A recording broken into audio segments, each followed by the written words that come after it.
नमस्ते, मी भाग्यश्री. स्वागत आहे तुमचं क्रिएट विथ भाग्यश्रीमध्ये. आजच्या व्हिडिओमध्ये आपण बघणार आहात गॅस नाही, कुकिंग नाही आणि फक्त 10 मिनिटात तयार होणारी झटपट गोड रेसिपी. चला तर मग बनवूया no cook no gas instant मिठाई.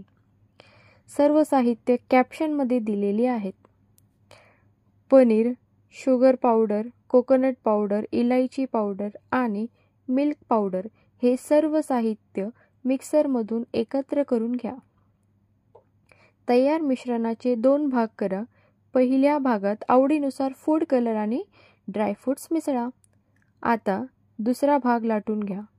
त्यावर फूड कलर मिसळलेला भाग ठेवा आणि बटर पेपरच्या सहाय्याने रोल करून 15 ते 20 मिनिटं फ्रीजमध्ये ठेवा आणि आवडीनुसार कट करा. तयार आहे झटपट नो गॅस इन्स्टंट मिठाई.